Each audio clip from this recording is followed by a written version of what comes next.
retour après 2 mois, un peu plus, après 2 mois d'été où j'ai travaillé. Et voilà, j'espère que vous avez passé un bon été. Moi, j'ai taffé tout l'été. Maintenant, on est de retour pour parler de football pendant toute la saison, la Ligue des Champions, le tirage, les matchs, le Barça, ce club magnifique qui nous fait vivre les pires moments du monde à chaque fois. Déjà, j'espère que vous avez tous passé un bon été, de bonnes vacances. On va rentrer dans les vifs du sujet. On a plein de trucs à dire. Là, déjà, au niveau du mercato, bon, on fera plusieurs vidéos. Là, on va se concentrer sur le match qu'il y a eu contre Osasuna. On gagne 2-1. Petite victoire comme toutes nos victoires.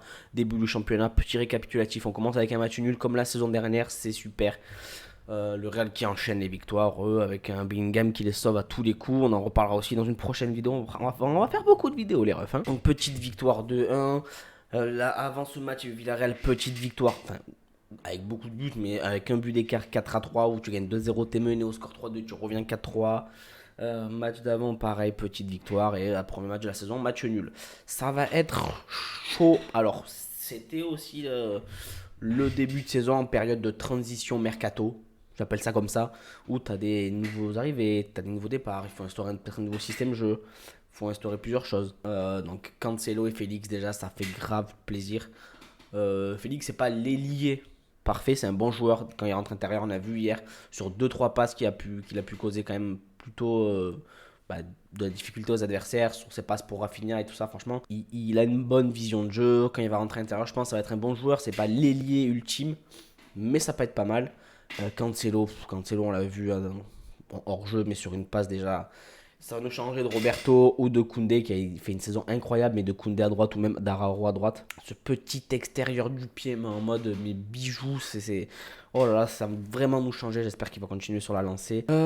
J'espère qu'on va avoir. Ça va être important, les refs. On va parler vite fait du match et après on abordera quelques points importants. On n'a pas grand chose à dire, on gagne 2-1. Voilà, bon, Lewandowski qui marque sur péno, il faut qu'il soit accompagné Lewandowski parce que seul ça va être trop compliqué pour lui cette saison. Il aura plus le coffre comme il avait la saison passée, comme il a pu avoir les saisons passées, au niveau de la vitesse, physiquement, même s'il est fit et qu'il est costaud, hein, mais tu prends de l'âge et forcément tu perds dans d'autres qualités, dans d'autres capacités. Ça reste un très bon finisseur, malgré un énorme raté qu'il a fait face à Villarreal, mais ça reste un bon finisseur. Il faut juste qu'il soit bien accompagné, mais moi j'en voudrais pas à Lewandowski pour l'instant en tout cas. S'il met ses petits buts par-ci par-là, ça sera toujours mieux qu'avoir un Ferran en neuf. Ferran qui fait une très très très gros début de saison, mais c'est pas un neuf ultime pareil, il faut un vrai mec en pointe. L'important c'est que dans ce match on s'est fait bouffer en fait, et c'est là où je me dis il va falloir instaurer quelque chose différent de ce 4 milieux. Je suis pas le genre de mec qui en veut à Xavi, au contraire, je le soutiens beaucoup. Comparé sur Twitter, vous êtes tous en train de le tuer, je comprends pas, je comprends vraiment pas. Pour son 4 milieux, moi c'est le seul truc que je comprends pas trop. Alors 4 milieux c'est bien si tu gagnes 2-3-0 et t'arrives peut-être 70, 80e, que tu veux peut-être avoir plus de possession sans attaquer. Mais quand il faut attaquer, le 4 milieux ça va pas. On a 4 milieux, on a Lewandowski seul et scellé. Gavi c'est pas du tout son poste. Hier il avait mis Yamal, pour moi il aurait dû mettre Rafinha. Même si Yamal fait un bon début de saison, il faut instaurer quelque chose de toujours, j'ai envie de dire. C'est ce que tu vas avoir tout au long de la saison, il faut de la régularité, il faut que les joueurs commencent à jouer ensemble tout le temps, il faut quelque chose de cohérent et de concret. Pour moi, il faut repartir sur un 4-3-3. De Jong, Pedri et on va parler de Gundogan aussi, parce que Gundogan aide beaucoup à le défendre et tout, mais je suis désolé, son début de saison, Gundogan, il me plaît pas du tout. On verra ça plus tard. De Jong, Pedri, peut-être Oriol, enfin justement, si t'as Gavi, Gundogan, tu peux faire pas mal de rotations, ça peut apporter des choses différentes. Et en attaque, il te faut trois attaquants. Tu mets Félix à gauche, tu mets Lewandowski et tu mets Rafinha. Pour moi, ça doit être fait comme ça. C'est la truc la plus logique. Je pense qu'il faut arrêter de bricoler à droite à gauche, arrêter de faire sortir, par exemple, Yamal, faire rentrer Rafinha à droite, mettre Ferran Torres d'abord à droite, après le faire rentrer en pointe ou à gauche. Et pareil, tu fais rentrer Félix, mais du coup, il rentre un peu à gauche, mais aussi dans l'axe. Et non, non, non. Il est soit structuré, soit concret. C'est juste le seul point que je trouve que Xavi il déconne un peu. De là où on était, de là où on est maintenant, malgré les éliminations en Ligue des Champions, en championnat c'est très bien. En Ligue des Champions, pareil, il faut reconstruire malgré que tu es un bon entraîneur, ça se fait pas comme ça. Il faut reconstruire l'équipe et je pense que cette année, vu le tirage qu'on a eu, on va aller quand même peut-être en huitième, enfin huitième c'est sûr, je l'espère en tout cas. Mais quart et même, franchement, si tu as le tirage qui est favorable, tu peux envisager une demi. Après, c'est dans la tête à Ligue des Champions. Est-ce qu'ils seront assez costauds, les mecs, mentalement pour réussir? Ça, je sais pas. Ça sera à voir quand il y aura les matchs. Mais voilà, il faut instaurer quelque chose de concret, quelque chose d'actuel, de toujours. Un 4-3-3 avec Félix qui va jouer tout le temps, Rafinha, le Cancelo à droite. Ils n'ont pas commencé, je pense, parce que c'est le premier match. Mais pareil, pour moi, Rafinha doit être titulaire à chaque fois. Même si Yamal est très bon, il doit rentrer en cours de match. 70, 65 vers la fin du match, peut-être les 25-30 dernières minutes. Pas parce qu'il est pas bon, pas parce que j'ai peur que ça le crame, il a 16 ans, il joue un match par semaine pour l'instant, c'est pas ce qui va le cramer le mec, il est très bon. On l'a vu hier quand même plus en difficulté, mais il faut avec de la hiérarchie, un mec qui a... Déjà il fait une bonne saison à finir l'année dernière, non il fait quand même une bonne saison, il a mis ses plus de 10 buts je crois et plus de 10 passes D, c'est pas mal. Oui on attend nous dans l'individualité, dans l'élimination, un peu plus que faisait Dembélé. Au final, ce bâtard est parti. Rafinha devrait être titulaire et à voir après, s'il enchaîne vraiment de mauvais matchs, peut-être envisager de mettre Yamal. Mais en attendant, il a fait son premier match où il a pris son rouge. On l'a pas revu. Hier, il n'est pas titulaire. Pour la confiance, c'est peut-être pas cool. Il mérite quand même d'avoir du temps de jeu et d'être devant Yamal sur la hiérarchie des joueurs. Et après, à voir. Félix à gauche, parce que le 4 millions, on en a assez. Et qu'on n'a pas d'autre ailier. Ça va reposer un peu Baldé, qui a tout le couloir. Baldé fait pas une aussi bonne, un bon début de saison que l'année dernière. Donc, on a le truc de la surprise en moins aussi, forcément, parce que c'était quand même une grande surprise. Mais on a. Lui, c'est tout le couloir. Déjà, ça va le cramer sur toute la saison s'ils font ça tout le temps. Un point d'appui pour qu'il puisse dédoubler, pour qu'il puisse.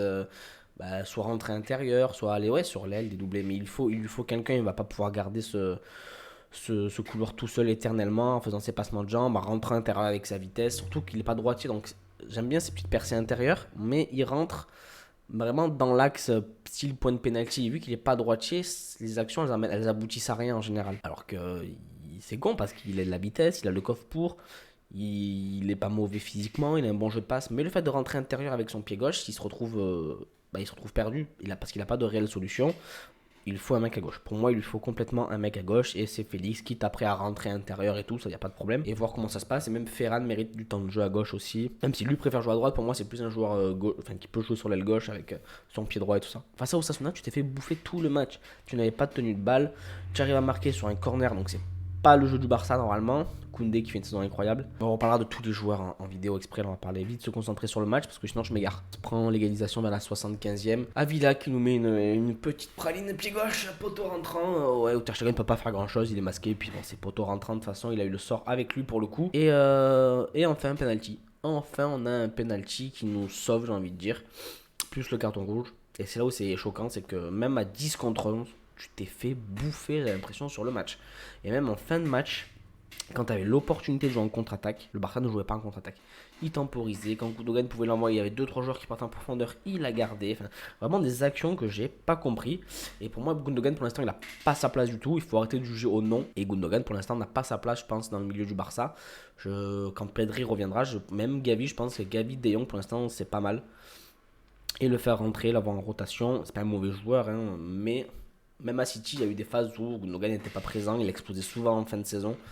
Et j'espère qu'il va exploser chez nous aussi en fin de saison. Mais moi, je suis pas satisfait à 100% de son début. C'est un nouveau club, c'est pas mal de choses qu'il faut prendre en compte aussi. C'est normal, on va pas le tuer, le cracher dessus. Mais voilà, il y a pas mal de choses à prendre en compte. Je suis quand même pas satisfait à 100%. Hier, on a pu le voir, on s'est fait bouffer au milieu de terrain alors qu'on a mis milieu à 4 avec Oriol qui est le CRS, De Jong qui est vraiment une masterclass au-dessus des autres, c'est incroyable. Et Osasuna a bien joué. Après, Osasuna, c'est pas facile de jouer à l'extérieur, c'est pas un grand club, mais c'est jamais facile de gagner à l'extérieur.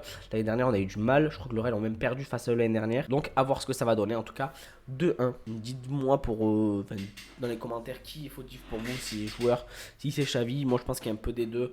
Le système ne convient pas, mais après, si tu n'es pas capable de gagner quand même Osasuna, même si c'est dur de gagner là-bas, comme je disais, avec une équipe comme ta, même avec un 4 milieux, c'est pas normal. Il faut revoir quelque chose, il faut changer les joueurs, il faut leur faire comprendre que là, actuellement, ils n'ont pas la place. Il faut changer quelque chose.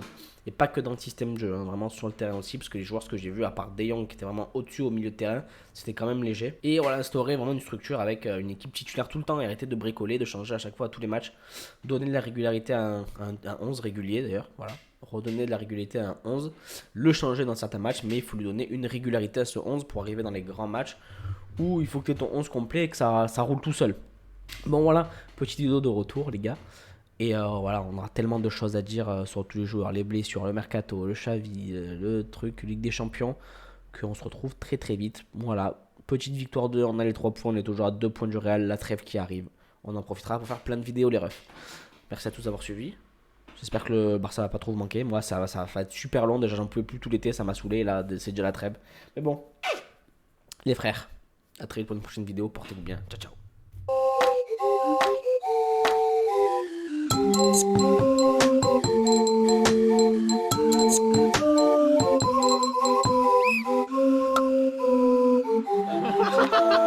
Barça, Barça.